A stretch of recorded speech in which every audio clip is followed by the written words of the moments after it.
j'ai souvent des gens qui viennent me voir, puis d'emblée, ils me parlent de balance de vente. Puis là, moi, je leur demande, si tu passes t'es cassé, t'as vraiment pas d'argent, genre zéro, ou c'est parce que tout est pris partout, puis t'as de l'équité, t'as un historique. Tu sais, vous autres. Ça fait une différence, ça, quand tu arrives avec un vendeur, puis la personne n'a rien, t'as pas d'immeuble, tu vas te financer à 100%, ou tu as un parc, tu as de la valeur. Tu sais, regarde, tu me fais une balance, c'est où?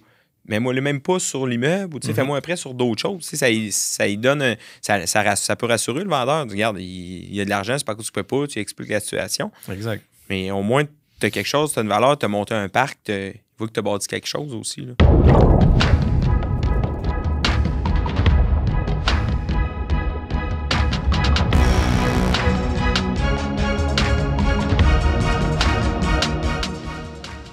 Bonjour et bienvenue à un nouvel épisode de La Pointe de l'immobilier, un podcast qui est spécialement dédié, bien sûr, à l'immobilier commercial, multilogement, du terrain, du développement. Et au passage, on va parler de mindset d'entrepreneuriat parce que l'immobilier, c'est d'abord et avant tout de l'entrepreneuriat. Aujourd'hui, j'ai la chance d'avoir Guillaume Lachance avec nous. Et puis, bienvenue Guillaume. Merci pour l'invitation, Samuel. Ça me fait plaisir. On va parler de différents aspects de l'immobilier, bien sûr de son parcours, de ses compagnies qui l'ont amené à devenir investisseur puis qui conjuguent avec ça. On va parler vraiment de plein. Suivez le podcast, ça va être vraiment intéressant. Guillaume Lachance, merci.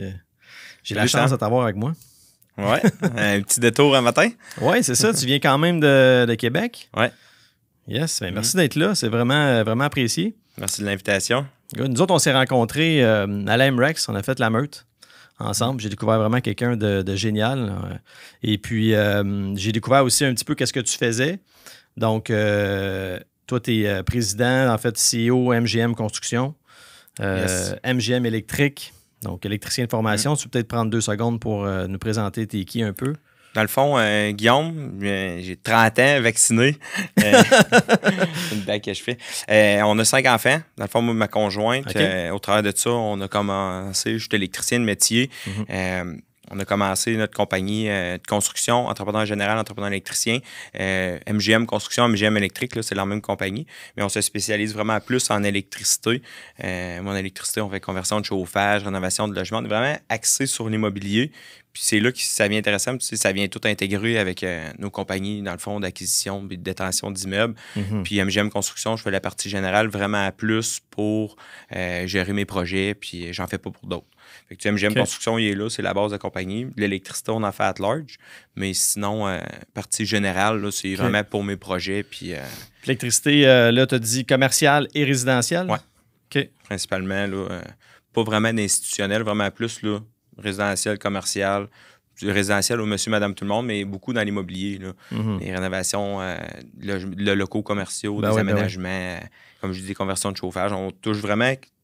Mes électriciens, ça vont aller tout le temps dans les immeubles à logement ou dans les blocs. C'est le fun aussi. Là. Ouais, c'est ça. Ça vient intégrer à tous nos projets. Puis ça vient faire une belle expertise, là, tu sais, justement, c'est une spécialité, tu sais, de comprendre un peu comment ça fonctionne l'électricité. Ben, pas comment ça fonctionne, mais les rudiments de l'électricité dans un bloc, tu sais, c'est pas tant pareil que juste du résidentiel. Tu sais, comme tu dis, la conversion de chauffage, si tes gars sont habitués de savoir où ce qui passe, tu sais, ils rentrent dans un bloc, ils savent à peu près où ce qui sent bon, puis ça diminue soit tes coûts, ton temps pour faire la conversion, là.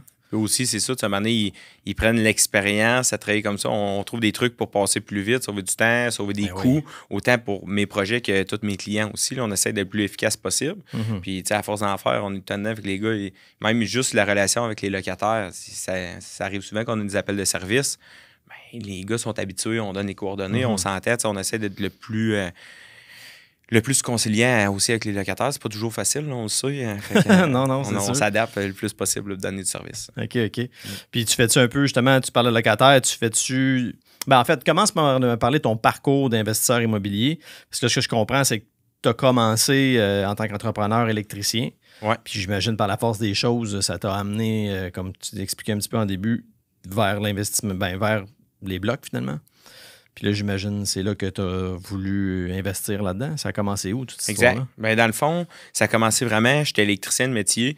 J'ai travaillé pour le groupe La Berge à Québec. Ils ont les Canacs. Eux autres, ils ont plusieurs milliers de portes du commercial. OK, quand même. Puis j'ai commencé avec eux autres, tu sais, au travers que je faisais ça, je m'avais acheté un duplex qu'on a fait un flip.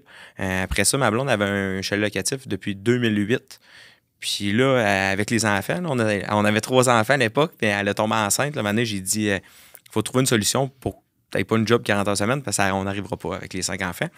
Fait que là, c'est de là qu'en est venu. On avait acheté du duplex, on l'avait revendu, on a acheté un 5 logements. Puis après ça, on a racheté un chalet déjà existant, puis on en a bâti un. OK. C'est vraiment parti comme ça. Puis c'est quand que j'arrivais pour bâtir le chalet, j'étais dans l'entre-deux, j'avais ma licence. Fait que là, j'ai dit, soit je lâche ma job ou soit je le fais faire. Fait que finalement, j'ai lâché ma job, puis je l'ai bâti au complet. Puis à partir de là, on a refait d'autres flips. Puis de fil en aiguille, là, j'ai commencé à faire des petits jobs en électricité, vraiment à side. Mon but, c'était que je faisais de l'immobilier, que j'avais du temps libre, je faisais des jobs pour le monde que je connaissais. Finalement, la demande, j'ai eu beaucoup de demandes, fait qu'on a engagé des électriciens, puis c'est comme ça que ça a parti. OK. Puis après ça, en immobilier, on est 4 associés dans la team gestion immobilière. Puis on a fait de l'acquisition d'une centaine de portes rapidement. Puis là, on acquiert du commercial aussi. Fait que grosso modo, c'est comme ça que ça a commencé. Fait que tu vois, c'est intéressant ce que tu as dit. Moi, où j'ai accroché beaucoup, c'est j'ai vendu mon duplex. Parce que justement, hier, j'ai rencontré un client qui il voulait vendre ses 2 triplex puis son 4plex. Parce que justement, il est rendu dans des projets de 100 portes. Puis il est comme pas capable de vouloir vendre, puis il n'ose pas le vendre parce qu'il me dit je sais pas, je devrais vendre. T'sais. Il dit c'est comme mon bébé, je l'ai acheté, là, vas-tu m'appauvrir? Dans le fond, je pourrais le garder. Il est attaché. Il est vraiment attaché. Oui, c'est ça. Les premiers, c'est tout le temps plus dur que. Ben oui. Même moi, j'en ai un, puis je me dis tout le temps, je le vendrai pas. Mais si ça te permet de step up et d'aller faire d'autres choses, c'est correct aussi. Là, ben, c'est tout le temps, c'est tout le temps avec la vision aussi que tu as, puis ton âge, puis où est-ce que tu vas aller. Il y en a qui, si tu arrives à la retraite, tu es stabilisé, tu as des bons revenus. Si tu n'as pas envie ou continuer de grandir, ça donne rien, mais quelqu'un qui veut step up, comme tu dis, ça peut être un super beau levier. Là. Surtout que ça fait longtemps que tu as de l'équité. Exact. C'est intéressant. C'est ça. Il va-tu encore prendre la valeur? Oui, mais c'est ton argent. Oh! On a un corps de service ici, l'électricité. L'électricité qui appelle. Je suis désolé. Y a-tu eu sa soumission? Oui, c'est ça. C'est bien correct. Prends le temps qu'il faut. C'est ça qu'on disait quand je suis arrivé. Il y a une soumission avant de rentrer. Ouais, c'est ça. Moi, je suis en train d'écrire des promesses d'achat dans mon char, puis je me plug sur mon téléphone. C'est comme ça. La vie d'entrepreneur, c'est ça. Entre la route puis les rendez-vous. Mais c'est ça aussi, puis c'est mon podcast, un peu ça, je veux faire. Je fais venir des gens comme toi qui sont entrepreneurs, qui sont dans l'immobilier, mais qui sont aussi entrepreneurs, parce que, tu sais, l'immobilier, c'est pour ça que sur mon logo, il y a comme un petit iceberg. L'iceberg, c'est la pointe. La pointe de l'immobilier, c'est l'immobilier, mais en dessous, il y a tellement d'affaires. Il y en a large, oui. Il y en a vraiment large. Exact. Fait que, écoute, là, c'est sûr que, bon, j'avais une question pour toi qui était pourquoi l'immobilier plutôt que l'électricité, mais là, ce que je comprends, c'est que tu as joint les deux, finalement. T'sais. Vraiment. L'électricité, c'était vraiment au début un sideline. Je me suis dit, regarde, j'ai du temps, je vais faire ça. Au travail, on faisait des flips de nos projets, j'allais faire des jobs. Finalement, tu sais, avec la demande, puis dans mon réseau de contacts, j'ai plein de gens qui m'appelaient, Guillaume, peux-tu le faire? Le moment donné, non, j'ai pas le temps. Fait que là, j'ai engagé un électricien. Finalement, on était une dizaine d'électriciens là, qui roulent là, dans la ville de Québec puis Lévis. Là. OK. OK. Mais tout est originaire de la Beauce, non? Oui, la Beauce, je te dirais Appalaches. Mais je demeure à Saint-Nicolas, là, à Lévis. OK. Parfait. Fait que, puis ton déclencheur, OK, ben c'est ça. Ton déclencheur, finalement, c'est ça, c'est ta blonde qui est, là, vous êtes tombée enceinte. Oui. Plusieurs enfants. Puis là, elle a lâché sa job, c'est ça? Oui, bien, dans le fond, elle avait une compagnie de construction. Okay. Puis là, après ça, il fallait qu'elle se redirige. J'étais comptable de métier. Puis là, je disais, ça marchera pas. Dans ma tête, je ne le concevais pas. J'ai dit, elle peut pas avoir une job de 8 à 4, 9 à 5 avec les enfants. Puis moi, avec la business, tu sais, je veux dire, à un moment donné, les enfants, ils sont là, il faut s'en occuper aussi. Fait qu'on a mergé ça. Je le concevais pas. J'ai dit, regarde, on se fait un plan, ça nous prend une solution. On l'a fait, puis on l'a trouvé. Puis c'est comme ça que ça a commencé. Puis après ça, ben, on a continué. J'ai fait des formations. J'ai commencé à aller plus dans les soirs réseautage. OK. On a élargi le réseau, puis aussi les connaissances. Puis on a acquis plusieurs immeubles comme ça. C'est ça. Parce que, je me demandais aussi pourquoi. Parce que nous, on s'est rencontrés à l'Amrex dans la Meurthe. Puis justement, ce que je trouve spécial souvent, puis je trouve ça le fun, là, les gars qui ont quand même un gros parc immobilier puis qui sont encore dans la formation, bon, ça démontre qu'on ne sait pas tout puis on veut aller plus loin, mais pourquoi la formation, justement, vu que tu as déjà une bonne expérience, puis tu as fait une acquisition, ton 100 portes que tu as acquis, tu l'as-tu fait sans connaissance ou dans le sens pas de formation? On en avait déjà de la connaissance aussi. C'est sûr, on a acheté 150 portes en un an et demi, un petit peu plus qu'un an et demi. C'est beaucoup. On a ramassé des morceaux, puis c'est sûr que c'était beaucoup des rénovations majeures, des conversions, des strips complets. Mais la formation, je continue vraiment dans l'optique de amélioration personnelle, connaissance, élargir mon réseau. La gang qu'on était, c'était incroyable. Ben là, toutes les... Qu'est-ce que tu vas chercher de la valeur de chaque personne, le contact, les relations aussi. Là, on se parle souvent, on fait les masterminds le matin, puis juste l'échange qu'il y a autour de la formation, ça a une super belle valeur. Encore plus que le coût de la formation, parce que c'est intangible. Tu peux pas dire ça vaut 5 000, ça vaut 10 000, ça vaut l'infini. Ça peut être un contact, un truc qui va t'apporter 2 millions, 10 millions, 5 millions. Il n'y a pas de limite à ça. C'est ça qui est le fun, le réseau. C'est vraiment vrai ce que tu dis. À chaque fois que j'ai fait soit, mettons, la semaine des millionnaires, au CQ, l'IMREX, tout ça, oui, c'est des gros investissements, si on peut dire, d'argent. On ne parle pas de 500 000 $, si on parle de plusieurs milliers de dollars. Mais à chaque fois, il y a quelque chose, une golden nugget que j'ai ramassé qui m'ont juste fait soit sauver de l'argent sur quelque chose, avancer plus vite dans un projet, avoir une vision différente qui fait que justement, ton projet va être bien plus rentable. Fait que c'est juste la semaine des millionnaires, j'étais allé là, puis c'est un réseau que j'ai moins connu parce qu'il y en a beaucoup plus de Montréal. Je connais pas, j'ai connu. Ouais.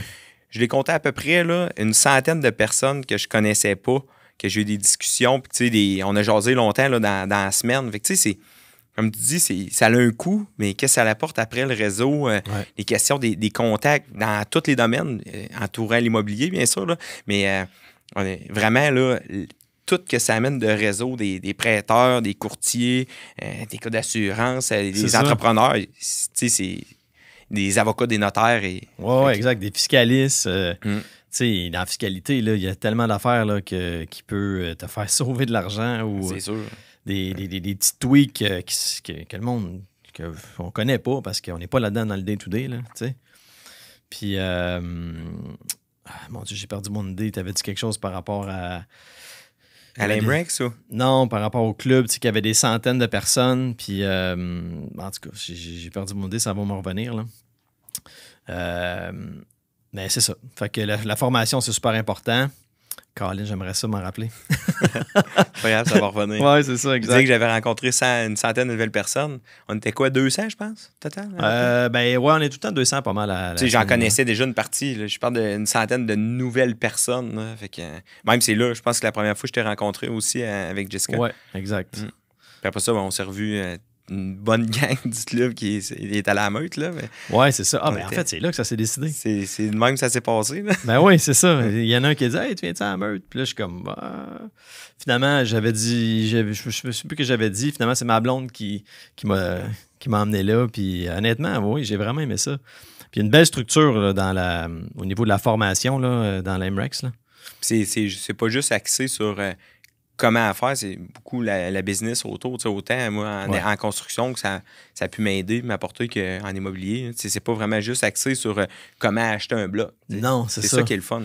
C'est vraiment plus tangible sur chaque humain entrepreneur qu'on est. C'est là que je trouve qu'on va chercher beaucoup de valeur. Là. Exact. Puis ça m'amène justement, là, tu parles, moi, j'ai fait une couple d'acquisitions, moi aussi, dans le temps d'un an.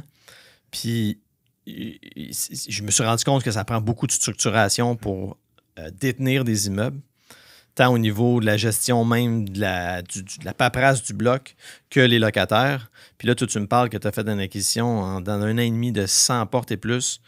T'as-tu pris une compagnie de gestion? C'est-tu toi qui gérais ça toi-même? C'est ta blonde? Bon, on était les 4 associés dans la team. Dans le fond, moi, je m'occupais de tout ce qui était gestion des opérations, locataires, négociation, travaux, vraiment là-dessus. On faisait 100% de notre gestion jusqu'à tout récemment. On s'est vraiment pris, mais c'est sûr qu'en faisant des acquisitions comme ça, on avait de la négociation avec des locataires, on achetait des blocs vides, contaminés. On a eu tout plein d'histoires avec ça. Fait qu'il fallait être vraiment dedans. Fait que l'opportunité d'avoir une compagnie de gestion au jour 1 était un petit peu moins intéressante parce que c'est vraiment plus de jus de bras puis c'est moins intéressant pour les compagnies de gestion. Mais là, on aurait acheté, on a optimisé, puis là, on les remet en gestion après. Là. OK, c'est ça. Ouais, parce que tu veux stabiliser ce que tu as, puis tu es dedans, c'est toi qui connais tout ton parc. Fait que avant de donner ça dans les mains de quelqu'un, puis pour que ça soit plus sur le cruise control, il faut comme tu l'aies stabilisé. Hein. C'est ça que j'aime aussi. Là. Le jour 1, tu arrives, puis t'es les mains à la porte, t'es dans le terrain, tu jases le côté humain, puis on a relocalisé du monde, on a trouvé des logements, payé des déménagements. On n'a pas arrivé pour on a dit vous sacrez votre camp, on l'a fait vraiment là. C'est sûr que les blocs sont vides, c'est facile, ils sont vides. Là. Il y en a qui sont habités, il y a des humains là-dedans aussi qu'il faut prendre le temps de déplacer. Puis ce côté-là, j'aime ça. Puis la plupart, souvent, quand on nous explique les problématiques, puis ils sont ouverts à ça. On les aide à se trouver d'autres choses, on les déménage, on les accompagne. Fait que. Oui, c'est ça. Effectivement, d'avoir plusieurs logements vides comme ça te permet de faire ça. Moi, j'avais un locataire que je voulais déplacer, puis j'avais comme 2 logements vides, mais les 2, ils étaient comme, j'avais un 3,5 puis un 6,5, puis ça marchait juste pas. Mais j'aurais aimé ça avoir d'autres logements pour l'aider, mais dans ce cas-là, c'est sûr. Tu ne pouvais pas le déménager, c'est trop petit, trop grand. Puis là, en ce moment, ce qu'on fait, c'est qu'on est en train de l'aider. Je regarde les annonces Marketplace pour lui. On le va visiter même avec lui. On l'aide là, parce que là, le gars, ça fait une couple d'années qu'il n'a pas essayé de louer quelque chose. Son crédit n'est pas super bon. C'est pas évident là, pour ces gens-là. Oui, c'est ça. Ça, c'est l'autre partie aussi. Des fois, on les aide, mais c'est pas tout le monde qui veut les prendre aussi. Non, c'est ça. Ça, c'est un autre... Surtout quand il te le dit pas, qu'il y a déjà eu un dossier à régie, puis là, tu fais toutes les démarches, puis là, paf, ça te sort. C'est comme Colin, tu sais. Non, c'est sûr. Puis là, en ce moment, t'es sur quoi? Là, dans le fond, on était beaucoup dans l'achat de multilogements, optimisation. Là, avec les taux, puis qu'est-ce qui se passe, c'était plus incertain.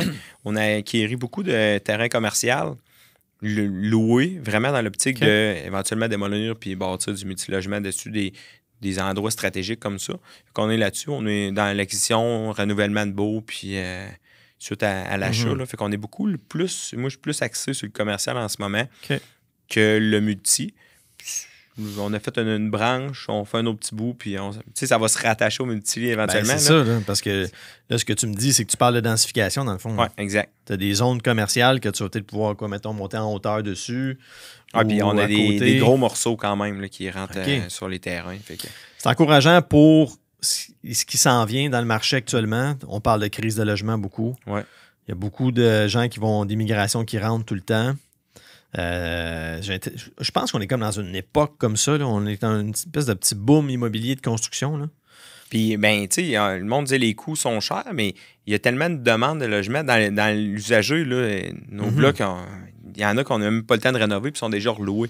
Fait que, il y a de la demande. Fait qu'à un moment donné, l'usager, il est plein. Il y en a une gang, un autre gamme qui va aller chercher plus dans le neuf. Fait que, je pense qu'il y a quand même une stabilisation de marché par rapport à ça. Il y a beaucoup de neufs qui se construisent de plus haute valeur. Ouais. Mais dans l'usager, il n'y en a pas. Fait que, il y en a qui vont migrer vers le neuf aussi. Là. Exact. Oui, c'est ça. Ils ont les salaires qui vont pouvoir venir avec. C'est ça. Puis ils veulent de quoi de mieux. Puis ils savent que les immeubles des années 70, c'est pas insonorisé. Puis ils sont tannés, peut-être, mettons. Oui, ça arrive. Il y en a qui disaient, Guillaume, mais il dit on entend l'autre aux toilettes en haut péter. Si tu veux pas l'entendre, il y a des blocs plus récents. On en a des plus neufs. C'est pas sûr que c'est pas le même prix, mais je veux dire, à un moment donné, l'immeuble, on peut pas le refaire. Il est là. Il est comme ça. Fait que... C'est drôle parce que dans un podcast que j'ai fait avec François Gagnon de PMML, il m'a posé la question, est-ce que les locataires cherchent ils cherchent le prix ou la qualité? Puis, du tac au tac, j'ai répondu la qualité. Moi, même si je me cherche un logement mes matins, je veux quoi? Je veux la qualité. Ouais.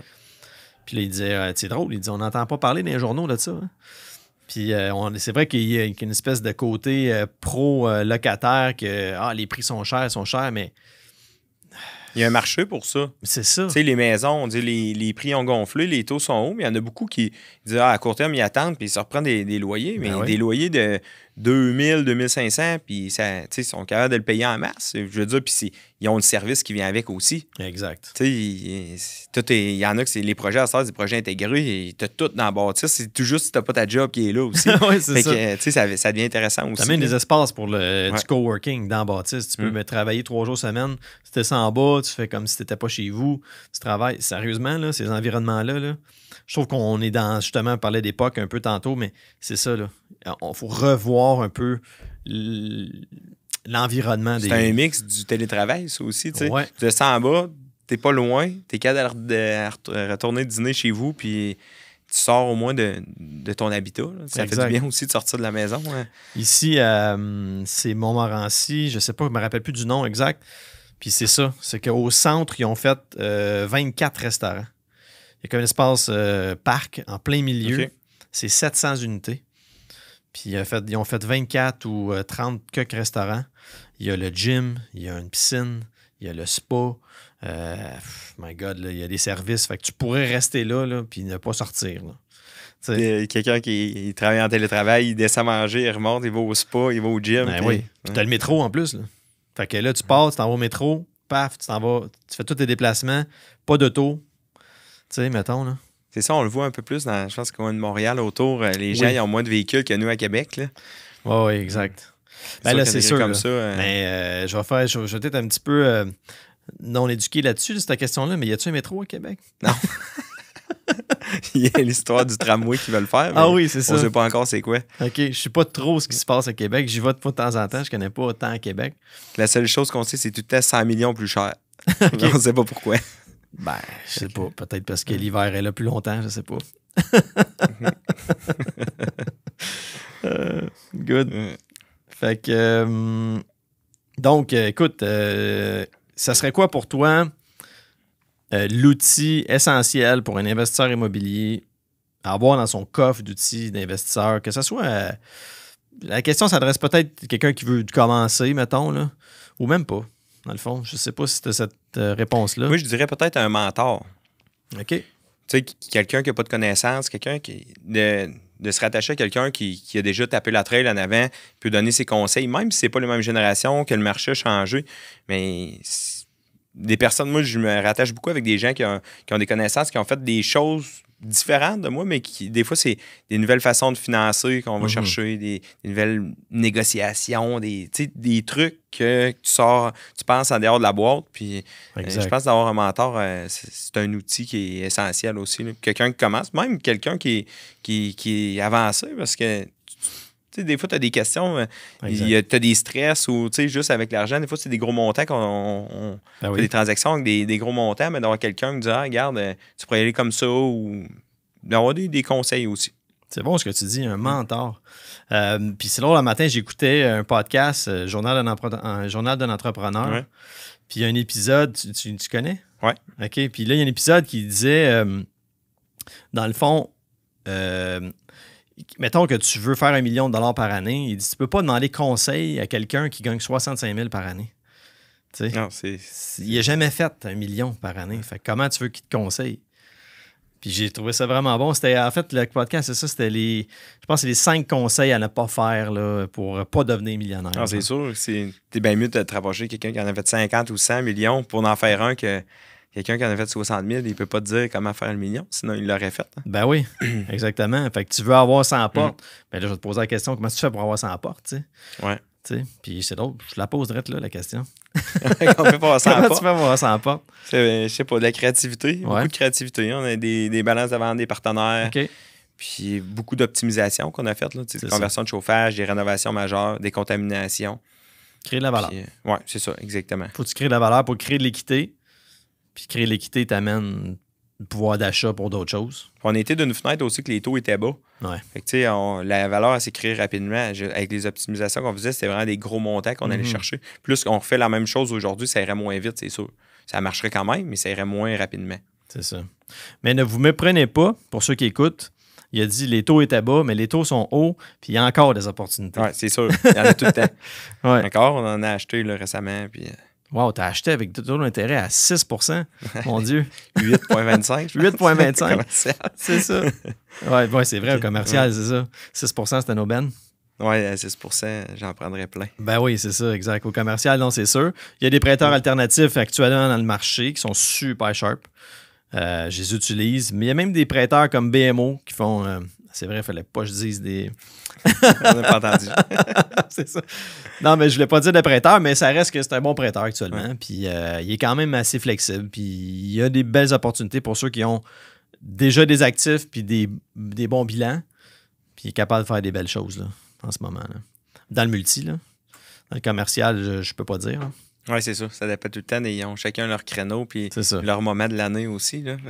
Ouais, c'est clair. Puis, fait que au commercial, fait que dans le fond, mais t'aurais pas commencé avec du commercial demain matin. Non. Non, hein, c'est ça. Puis peut-être c'est la peur. Là. Aujourd'hui, on en a acheté, puis j'aime ça. J'aime les relations aussi. Tu travailles avec des entrepreneurs, c'est différent d'un locataire. Puis ça, c'est quelque chose que j'aime vraiment. Tu parles avec quelqu'un, tu négocies, puis c'est une question de business. C'est pas il t'ostine pas pour une graphing sur un mur. Tu sais, c'est, regarde, je vais être ici, exemple, 5 ans, 10 ans, puis c'est comment qu'on s'entend, puis que ça fasse du sens pour tout le monde aussi. Ouais. À un moment donné, il y a les valeurs, puis il y a le locataire, la qualité aussi qui est là, puis c'est clair. Qu'est-ce qu'il a mis comme argent dans son loyer, dans son local depuis le temps, qu'est-ce qu'il apporte aussi à l'immeuble comme achalandage. C'est une partie que j'aime bien, ça. Puis il y a quelqu'un qui m'avait dit une fois, justement, lui, il avait des condos industriels. Puis il tripait beaucoup là-dessus parce qu'il dit, mettons, un gars que c'est un soudeur, mettons, tu sais. Lui, c'était tous des strips industriels. Okay. Puis il dit, justement, je fais affaire avec des entrepreneurs. Donc, c'est des gens qui sont toujours en train de trouver des solutions. Puis il veut que sa business marche, tu sais. Fait que c'est ton toute loyer une question de prix aussi. Là. Ben oui. Comme tu dis, tu peux lui dire ça va te coûter 100 pièces du pied. S'il n'est pas capable de le payer, ben non. Fait que c'est ça. C'est vraiment trouver une solution pour que ça marche pour les deux parties puis qu'on aille de l'avant. Le but, c'est pas de mettre tout le monde dehors. Là. C'est qu'on trouve une entente puis que ouais, c'est ça. Ça soit gagnable pour tout le monde. T'en as-tu eu, dans le temps de la COVID, t'en avais-tu des commerciaux? On en avait, mais c'était dentiste, clinique médicale, fait que ça a pas... on n'a pas eu de problème de ce côté-là. Non, effectivement. C'est pas un domaine qui a tombé bien. Non, c'est ça. Mais d'autres qu'on a acquéris, on a vu qu'il y avait des ententes de paiement, mais je pense que le propriétaire qui était ouvert à aider, il s'est fait aider, puis ça s'est super bien passé. Là, de tous les propriétaires que j'ai parlé de commercial, tous eux autres qui ont voulu aller de l'avant, aider un petit peu, ça a tout fini qu'ils se sont fait payer. Puis, OK. Ouais, c'est ça. À un moment donné, les autres, il y avait des comptes payables, puis ils ont l'argent qui ont rentré, puis ils ont fini par payer. Puis, justement, parenthèse par rapport à... Je reviens justement au développement que tu me dis que ton commercial, tu veux le développer et tout ça. Là, c'est une bonne affaire parce que là, tu fais une détention d'un immeuble qui génère déjà des revenus. Donc, en parallèle, tu peux monter ton projet. Exact. Puis quand tu vas être approuvé, tu vas pouvoir faire la construction. Puis en plus, on s'est fait financer à 100% par le vendeur. Ah oui, hein? Ça, c'est intéressant. Ça nous permettait d'augmenter les revenus pour aller se refinancer puis acheter sans argent vraiment. Puis en même temps, le profit qui nous reste, on va l'investir vraiment dans monter le projet. C'est vraiment notre but là-dedans. Là. Wow, ça c'est cool ça. Fait que, juste la valeur du terrain, on le valorise peut-être à 3 ou 4 fois le prix qu'on a payé. C'est là que ça devient intéressant. Là. Fait que, c'est bon parce que le vendeur, il est content. Il a son argent. Il a son prix. Il doit faire peut-être même, je sais pas s'il fait de l'intérêt là-dessus. Mettons que normalement, il en fait. Ouais. Fait que, au final, il va faire même peut-être un petit peu plus d'argent qu'il aurait voulu. Toi, ça te permet de continuer à croître. Ça me donne du délai. Puis aussi, à un moment donné, on achète, mais il faut mettre de l'argent. Et si on est capable d'en mettre moins de place, ça nous permet d'en mettre plus ailleurs aussi. Ouais, c'est bon, ça. Vraiment, là, beau projet. On a une coupe comme ça, là, des balances. Ouais. Puis, ça fait pas mal, des balances? Ben, on essaye, tu sais, en étant créatif. C'est tout le temps de faire des acquisitions un petit peu tricky, mais ça nous permet d'acheter plus aussi. Puis, à un moment donné, c'est une question de calcul. Si ça rentre... Des fois, oui, ça te coûte plus cher, tu as de l'intérêt, mais si tu achètes avec pratiquement pas d'argent, le rendement, il vient vite infini. Là. Ah oui, c'est sûr. C'est pas trop long que... C'est toujours l'objectif, mais as-tu commencé vraiment avec $0? Tu sais, aujourd'hui? Je dirais que non. On avait de l'équité, mettons, sur la maison. On a fait ça rouler comme ça, là, avec les chalets. Fait que non, pas avec 0, mais on a quand même commencé quand même avec pas beaucoup. Puis, je veux dire, on n'a jamais parce qu'il est tout le temps investi, mais la valeur à se crée, c'est le fun parce qu'il vient créer de l'équité puis de la valeur nette aussi. Après ça, on peut l'utiliser pour acheter d'autres choses. Ouais, il a fait de levier. C'est le temps que la roue fasse le tour. Puis, c'est ça. Puis tu es toujours en train de réinvestir ce que tu viens de dire. Tu n'as pas d'argent, mais oui, tu en as, mais elle est dans la brique. Là, elle est pris partout. Elle est pris partout, c'est ça. Là. Justement, je parlais hier, je faisais une visite, puis fait que là, il y avait un gars, le client qui était sur place, il avait une belle auto, puis il y a un des locataires qui sort, puis il dit « Hey, c'est qui le riche qui est parké en avant de mon auto? » Fait que là, il dit « Le riche, il dit, il n'y a pas l'argent ben, il dit « Tout est dans la brique. » Fait que, mais c'est vrai pareil, tu sais. C'est ça qui fait que tu continues à avancer. Puis, fait que c'est ça. Non, c'est sûr que moins qu'on en met, puis plus qu'on utilise l'effet de levier, puis ça nous permet d'en acheter plus. Là. Exact. J'avais une problématique avec un de mes chalets. On a beaucoup d'équité sur nos chalets. Les valeurs ont monté. On a acheté... J'ai construit 2018, puis l'autre, on l'avait acheté en 2018. Là, pas mal en même temps. OK, fait que ça a quasiment doublé. Ben, presque. Pas doublé, là, mais... Presque du coût que ça a coûté. OK. Fait qu'on a quand même beaucoup d'équité, mais à cause des chalets, au personnel, ça marche pas les ratios d'endettement. Voilà. Pas capable de rien faire avec. Mais là, je suis en train de travailler avec des vendeurs, dans le fond, qui voudraient me faire un prêt, exemple personnel, garanti sur un chalet. Fait qu'il y a une belle valeur pour s'asseoir. Puis nous autres, ça permet de mettre la mise de fond. Exact. J'essaie d'être créatif vraiment comme ça pour aller chercher. On peut rien faire. Les banques disent non, les ratios ne marchent pas, mais l'équité est là, puis on paye nos comptes. Fait que c'est pas assez, ça a de l'air. Fait que, si on peut aller chercher un prêt, pas un prêt de prêteur privé, mais un entre-deux, vraiment avec des vendeurs ou des personnes ouvertes, ça devient intéressant aussi. Là. Ben, c'est le fun quand tu as des vendeurs qui comprennent cette dynamique-là puis qui sont willing à embarquer là-dedans, de prendre une garantie sur une autre propriété en sachant qu'ils vont, de toute façon, ils vont se faire payer. Tu as quand même un bon pedigree, tu as un background. C'est pas parce que tu n'as pas d'argent. Non, c'est ça. L'équité est prise d'un banque. Exactement. Parce que souvent, parce que j'ai souvent des gens qui viennent me voir, puis d'emblée, ils me parlent de balance de vente. Puis là, moi, je leur demande si tu passes t'es cassé, tu n'as vraiment pas d'argent, genre zéro, ou c'est parce que tout est pris partout, puis tu as de l'équité, tu as un historique. Vous autres. Ça fait une différence, ça, quand tu arrives avec un vendeur, puis la personne n'a rien, tu n'as pas d'immeuble, tu vas te financer à 100%, ou tu as un parc, tu as la valeur. Tu sais, regarde, tu me fais une balance, c'est où? Mets-moi le même pas sur l'immeuble, ou fais-moi un prêt sur d'autres choses. Ça y donne. Ça peut rassurer le vendeur. Regarde, il y a de l'argent, c'est pas que tu peux pas, tu expliques la situation. Exact. Mais au moins, tu as quelque chose, tu as une valeur, tu as monté un parc, il faut que tu as bâti quelque chose aussi. Là. C'est ça. Tu es capable d'y prouver ça. D'ailleurs, ça me fait penser. Pendant que tu es là, c'est où qu'on peut trouver, plugger un peu ta compagnie, tout ça? Ah, MGM Électrique. MGMélectrique.com, dans le fond, on a des formulaires aussi de soumission gratuite. OK. Pour un petit peu, on fait des bons de recharge, changement de panneaux, changement dans notre électrique, appels de service, rénovation de logement, rénovation commerciale. Puis on est vraiment sur le site Internet, on rentre les informations, les soumissions sont gratuites. C'est assez simple.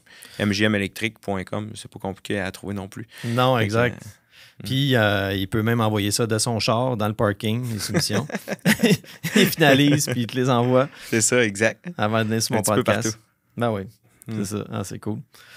Ça fait combien d'années que ça roule, cette compagnie-là? MGM, c'est la 5e année. On approche 6 ans. Là, OK. Ça va bien. C'est sûr que avec l'immobilier, moi, je trippe parce que je suis dans mes projets une partie du temps. Mes employés sont là. Puis on est capable de donner du service aussi. Je suis sur une de mes jobs. Il y a mes clients m'appellent, il y a une urgence. Mais tu sais, je suis capable de prendre mon électricien qui est chez nous, dans un de mes immeubles, puis les envoyer ailleurs, puis retarder ma job un peu. Je donne du service comme ça. Je pense que ça fait la différence aussi. Là. Tous les entrepreneurs... Tu m'appellerais demain matin, tu dis, mais le feu il est pris dans le panneau. C'est pas dans un mois. Tu as besoin tout de suite. Je sais, c'est pas mal là. C'est ça, exact. Alors, ça donne, dans le service à clientèle, c'est ça. Là, si tu donnes pas un bon service, tu te fais dépasser. Là. C'est sûr. C'est là-dessus que je pense que le monde, aujourd'hui, le monde sont moins axés un petit peu, je pense, sur le service client, le côté humain. D'essayer de garder ce côté-là le plus possible.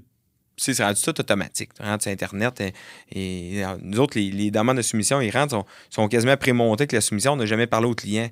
Mais tu sais, c'est juste des appelés, de prendre le temps de leur parler. Mais les gens, ils apprécient. Ils nous disent, t'es le seul qui nous appelle.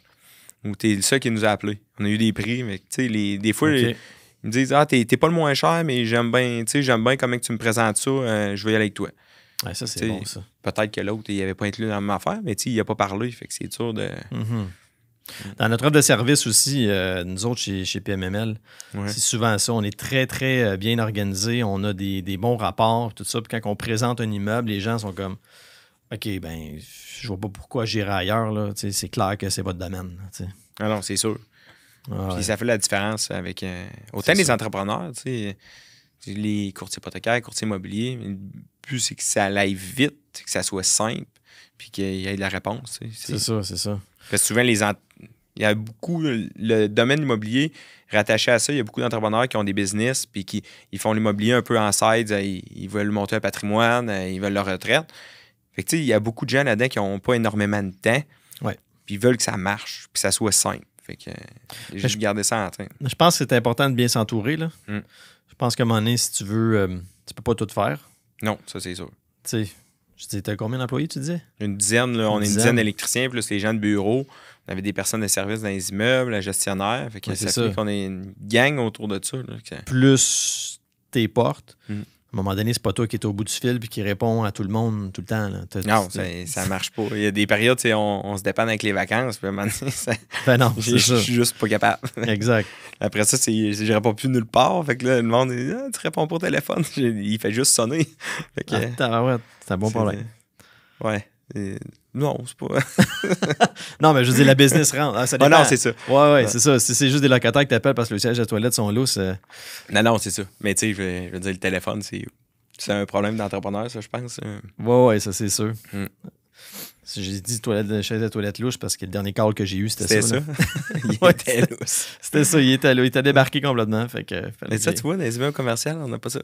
Ben, exact. Ils t'appellent pas pour ça. Ben non, c'est sûr. Ils n'ont pas le temps. Ben non. Il va appeler. Ça peut arriver, là, mais c'est pas le genre de call qu'on a. C'est ça la différence, je pense. Ben, de toute façon, dans ton bail, je pense que c'est écrit que l'entretien intérieur, c'est assez frais. Exact. C'est règle générale, c'est comme ça. Là. Une autre temps que s'essaye, puis finalement, tu renvoies une photo du bail, puis c'est réglé. Ah, that's it. Sinon, tu fais envoyer le gars, puis tu fais envoyer la facture. C'est ça. Ben, la fois d'après, il appelle pas. Oui, c'est ça. Good. Fait qu'écoute, ça tire à sa fin. Ça a l'air de rien, là, mais ça va vite. Ouais, on jase. Souvent, les gens disent ah ouais, on va parler 40 minutes. Tu vas voir que ça passe assez vite. Oui, ça passe vite. Exact. Surtout quand on parle de sujets qu'on aime. C'est ça. Ben, c'est ça. Ah oui, c'est ça. Ça vient de me revenir. À la semaine des millionnaires. C'est ça. Les sujets qu'on aime. Les sujets qu'on aime. Tu sais, t'es avec 200 personnes pendant une semaine. Puis, il y a toujours. T'es tout en train de parler de quelque chose. De projet. Tu reviens de là, t'es gonflé à bloc parce que tout le monde t'a dit j'ai fait ça. Ouais. Mais tu vois, j'étais allé l'année passée, j'étais allé à un chalet avec des amis. Ben, des amis, tout du monde immobilier. On était une gang. Puis, je suis sorti de là, j'ai acheté 8 logements. Mais des fois, ça a le coup de pied, ça prend. Ça fait du bien de OK, go, on y va. Exact. C'est un peu comme l'information. Quand tu ressors de là, il faut que ça te ressource, ça t'apporte quelque chose, il faut que ça t'apporte une vibe. Si ça t'apporte rien, t'es mieux de pas y aller. C'est ça. Tu sais, juste aller chercher le guts. Mais le guts, mais il faut vraiment que tu passes à l'action. Tu sors de là, t'es gonflé à bloc. Si t'attends trop, ben... Ça dégonfle. Ça dégonfle. Ouais. Ça vient juste un rêve, puis il se passe rien, tu sais. C'est le premier, le plus dur. Un coup que c'est parti, après ça, c'est la roue qu'il faut qu'il tourne. Exact. Ah ouais, t'as commencé par un duplex, puis regarde où t'es rendu. Ouais, puis tu sais, il y a encore là, c'est une vision d'investissement. Il y en a qui disent j'achète un bloc. J'ai des amis qui achètent un petit bloc de temps en temps. Je veux dire, ils vont arriver à leur retraite, puis leur retraite, elle va être assurée avec ça. Garanti. Sans faire une job de ça, ça peut être un super beau sideline. Je vois ça un petit peu comme ça va te faire une pré-retraite. Tu vas arriver à un moment donné que les valeurs vont être là, ça va être payé, surtout quand tu commences jeune. C'est là qui est. C'est ça. Tu veux, moi, je fais du courtage immobilier. Mon cash flow est dans le courtage. Fait que cet argent-là, je la pose, j'achète un immeuble par année. Moi, je me suis donné comme objectif un immeuble par année. Là, j'ai 40 ans. Je vais avoir à 50 ans, si j'ai 10 immeubles, j'en ai déjà 4. Là, fait que je vais être rendu, mettons, à 14 immeubles. Honnêtement, je vais avoir une belle valeur nette. Là. Ah, c'est sûr. C'est juste de garder la constance puis d'agir même si le marché est moins opportun. Oui. Parce que, tu sais, il y a encore des opportunités. C'est juste de changer des fois l'œil avec lequel on regarde les projets, les façons de faire aussi. Exact. Parce que le monde, il y a beaucoup de créativité autour de l'immobilier. C'est juste avec la SCHL, les petites choses qui ont sorti, mais on est des entrepreneurs. On va trouver une autre façon d'acheter, d'apporter de la valeur. C'est juste ça devient plus complexe, mais au bout de la ligne, il y a toujours une solution pour que ça marche. Tout le temps, tu es adapté. Pour vrai, même la CHL, pendant la COVID, elle a changé ses règles. Ils sont tout le temps en train de changer leurs règles, s'adapter. Pas s'adapter, mais on dirait que nous, on a l'impression qu'ils nous mettent des bâtons dans les roues. Là. Mais en fait, ça fait partie de la game. Là. C'est comme ça. Exact. C'est la même game pour tout le monde. Fait que après ça, si on est toutes ces mêmes bases, c'est juste ceux-là qui sont le plus créatifs qui ressortent du lot. Ça prend du réseautage, des formations, se tenir avec du monde qui pense comme toi, qui sont aussi passionnés que toi. Puis, sky's the limit. Ça, c'est un beau mot, c'est un beau mot de la fin, je pense. Ah ouais, c'est beau, ça. Ouais, fait qu'écoute... J'aurais pas mieux dit. Mais avant le mot de la fin, question. La question à mon prochain invité. Prochain invité, c'est bien sûr Denis Gallico. Donc, as-tu une question pour lui? Notre cher Denis, qui est notre directeur de parcours à la MREX. Ouais. Pour Denis, moi, j'en aurais une. J'ai parlé tantôt qu'on a fait des décontaminations. Ma question, ça serait vraiment Denis, comment tu fais pour évaluer tes coûts de décontamination puis d'arriver à un prix qui est pas pire? Parce que nous autres, à la date, ça n'a pas arrivé pendant tout à ce qui était prévu. Je veux dire, ça n'a pas fait que le projet n'a pas marché, mais il y a quand même des grosses différences de coûts. Là. C'est des sommes importantes. Juste d'essayer de voir c'est sûr qu'à l'eau, à force d'en faire, des fois, mais c'est quoi comment tu fais pour le calculer puis donner des buffers par rapport à ça? Essayer d'arriver dans ton barème, toi, tu disais tantôt, c'est comme flipper un 25 cents. Là. Tu ne sais pas là, sur quelle face ça va tomber. Là. Non, c'est c'est un peu stressant dans un projet où tu dépends de ça pour ta rentabilité. Là. C'est sûr que ça fait peur à plus de monde, je pense, la décontamination. Ouais. Fait que tu as de l'avantage des fois d'acheter des immeubles à meilleur prix, mais c'est sûr que ça a un coût. Il faut que tu le payes aussi. Oui, c'est ça. Tant qu'il n'est pas décontaminé, il n'est pas décontaminé. C'est ça, exact. Tu n'auras pas de financement. Ça, c'est sûr. Puis le financement, c'est le nerf de la guerre. Fait que voilà. Donc, si vous avez aimé le podcast, vous avez aimé le contenu qui se fait sur le podcast, ben vous pouvez aller nous suivre sur PMML TV, Spotify, YouTube, donc La Pointe de l'immobilier. Et à une prochaine fois. Merci.